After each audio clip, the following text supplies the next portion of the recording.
So Martin Nguyen, one championship featherweight champion. Just got your title this past August. Man, how are you feeling? You've got to be. It's probably the best time in your life right now, right? Man, I'm still over the moon. Everything we worked for, man, we did it. We left no stones unturned, and the fight played in our favor. We mentally broke him, so Yeah. still over the moon. Yeah, the best part of that fight is you avenge a loss, and you also defend your title. Talk about coming into that fight, because once you fight someone already and losses to an opponent, it must be a lot of pressure on yourself to make sure not only do you defend your title but also avenge that loss. That fight was probably one of the most important fights in my career. Not only was it for the title again that I had the opportunity to fight for it again, but it was to avenge my loss, And the first fight that we had was I lost in pretty devastating fashion, 41 seconds. I mean, no one's gonna ever let that go. Yeah. No matter what, it's gonna be a blemish on my record. So the whole goal was to avenge my loss and get redemption, and finish him in devastating fashion and expose him in a way where everyone else would be using it against him now. So yeah. When you landed that right hand, was that something you guys worked on? Did you know that that would eventually catch him, or was it just kind of like one of those things you saw the opening, you threw it, and then the rest is history? Yeah, no. So that overhand was something we did plan on doing, and it wasn't only for that fight. It was mainly since I fought Christian Lee and then onto Yokota. So we knew that whenever they came into fighting the pocket with me, they left themselves exposed, and the right hand is the most powerful punch when it comes to the pocket punch. So we used it to our advantage, and whenever he came forward, I just threw it and made him realize that it's there, and he got reckless at the end of the day. Yeah. And that win puts you at 9-1, I believe, 6 TKOs and 3 submissions. So you put yourself on the map. I think you're a force to be reckoned. Talk about some of your goals for this year as far as defending your title, and do you have an idea when you want to fight again and against who? Yeah, so we're in talks at the moment about defending the belt. Okay. This year, hopefully December. On the last card in Thailand. So, nice. Opponent wise, there's 2 opponents that I have in mind. A is Kotetsu Boku, who's makes sense. He's on a winning streak. Yeah. He was an ex lightweight champion. So I mean, he's the one that the fight that makes sense in terms of guys on winning streaks at the moment. Other than that, the other guy I want to fight is Bibiano, and I want that to be a super fight. And nice. That'd be a great fight. Yeah. Yeah. So either way, we're going to be putting on a show. So either way, everyone's going to be amused about it. So yeah. Or is this something? Is it like a fight like these opponents, and especially the fight with Bibiana? Is that something you brought up to one? Has it? And what were their thoughts on that? No, I did bring it up to one. The reason why I brought it up to one was throughout fight camp, throughout fight week, I was 68 kilos. And bantamweight for 1FC, because there's no more weight cuts, is at 6-6 cutoff. Yeah. So, I mean, 2 kilos, if I get my diet and my training right, as I said, I can make that weight, and I can make that super fight happen. It's all up to me at the end of the day. Yeah.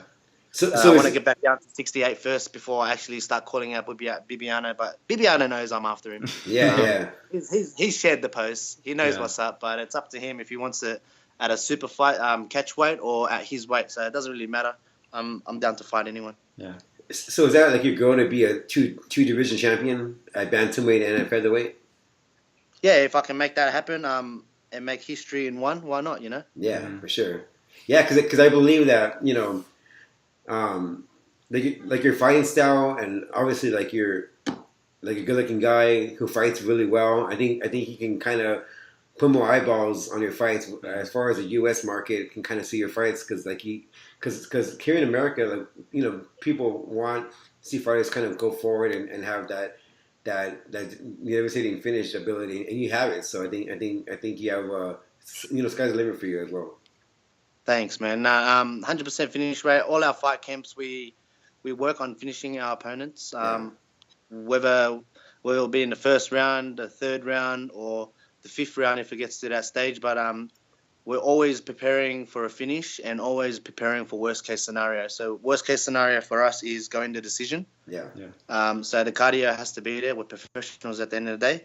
And best case scenario is finishing him off when the time's there. So you got to have that killer instinct, you know, and just be ready for it. So Now, you're based out in Australia, based in Sydney, right? yes, it is. So where do you, when you go overseas to fight for one, where's one of the locations that you like to fight the most? Which city do you like to?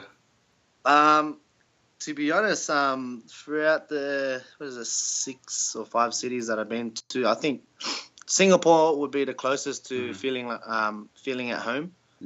Just being clean environment, people speak English there. Yeah. And then other than Singapore, it would be Manila and then Macau. Like the list goes on, but everywhere I go, man, it's a true blessing, man. Yeah. So. And you're of Vietnamese descent, correct? Yeah. So my heritage. Would that be like a location that would on your bucket list?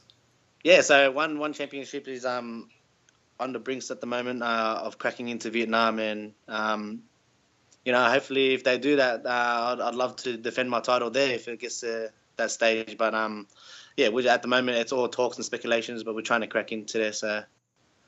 Nice. See how it goes. Nice. Awesome. Now, different fighters have different stories as far as why you got in the sport. So tell the fans like your story behind like your fighting. So how I started in mixed martial arts. I was playing rugby over here. I started when I was 6 years old. So my parents put me in rugby. It was a national sport over here, rugby league. So I played it up until I was 19, and I actually just retired and I quit rugby because there was just too much injuries. I was doing my knees. I was breaking fingers. I was dislocating fingers. It's a real sport. A tough sport, dislocated shoulders, and it was just constant. The last straw was my shoulder, my right shoulder. Kept dislocating, and it was like every 3 days I was dislocating it, and I got over it within that year. And so I called it quits for rugby league. And it wasn't until that was at 19. It wasn't until I was about 21 is when I found Brazilian Jiu-Jitsu. So it wasn't as big back then. I had started off. I'd never even heard of it. Started it and just fell in love with it. And it was like a new competitive beginning, man. So we took it on from there and lost a bit of weight. Went up to about 86 kilos. So lost a bit of weight from that and started competing. Mixed martial arts later that year. So. Wow. Yeah, I read that you said you got fat in between rugby and mixed martial arts. Yeah, man. I went up to 86 kilos. So I was walking around 70, went up to 86, and I was pretty fat, man. No, I'm fat. Now, I know like you fight for one, obviously, but is there any fighters outside of one that you kind of drew to fighting in your division? I haven't even looked that far, man. The main focus that I'm focusing on is just now, basically, and who's around and who's worthy of fighting for the belt. I mean, I was a fight that made sense apparently to win. I was on a 4-fight winning streak, and apparently they were finding it hard to get opponents for Murat because no one wanted to fight him, man. Yeah. I was the one that made sense. So I stepped up to the plate again, and that was my destiny, to fight for that title again, and I wasn't gonna let it slip out of my hands like the first time. Yeah, awesome. So, what have you maybe added to your? Are you planning to add to your camp, your training camp for the next coming fight? Is this something that you felt like you needed to work on from the last one? From the fight with Murad, that you like, okay, I need to work on this in the next couple of weeks or months until your next fight? Yeah. So the fight against Murad, we trained as per usual, man. Since the first fight with Christian up until Yokota, and Murad was we obviously knew that his ground game was his legit skill set. So when it came to the grappling side and the wrestling side, we focused a lot on what he specialized in. And in terms of the whole fight came from striking to cardio, we did everything as per usual, man. Yeah. So it wasn't that much of a change unless it was on the ground. Nice. And do you see a difference of being champion now as far as like more eyeballs on you and more media, obligations or and whatnot? Yeah, no, everything it's still the same as usual, man. Like in terms of media and you know training, everyone came together when it came to the fight camp, so everything was the same, man. So it's just now that when I have the belt, everyone wants to interview, and you know what, it's the same thing, man. I have no hate against it, so it's pretty cool. It's kind of comes with the territories. You get a lot more attention now. Yeah. Yeah, I guess that's what you get when it comes to when you become champion, anyway. Yeah. And how do you feel with being now a champion and representing one as a champion? Working with the organization and promoting yourself, promoting the sport, and promoting the organization and all. What are you looking forward to? All that entails, like what I guess being more of a part of the organization as a champion. No, I'm just trying to enjoy the ride, man. I mean, it's this moments like these, it's not gonna last forever. So whatever comes, whatever happens, man, I'm just gonna enjoy the ride and happy to go with the flow, you know. Yeah. Now, besides fighting, do you have any hobbies outside the cage that you enjoy doing? Yeah, I sorry guys, I'm just trying to move at the same that's okay. time. Yeah. We're taking a tour of your house. Yeah. You know, You saw your girlfriend in the background somewhere. Your wife. the wife is gonna The get wife- the hair Oh, done. the wife, so, yeah. yeah. So in terms of Your hobbies. just the goals itself, man, it's still gonna be the same, bro. So Oh, okay. no difference. Yeah, the family in the back now. All right. Where are you Yeah, guys have headed? So hello. Hi. He's like, who are those guys? They look funny. The wife's gonna get her hair done, man. Sorry, bro. So I'm just gonna No, it's cool, put these cool. earphones on and continue along. Yeah, for sure. But we just wanted to give you a chance to, shout out to the fans, maybe send them a message, or your sponsors, and let the people know where to find you on social media. That'll be basically it.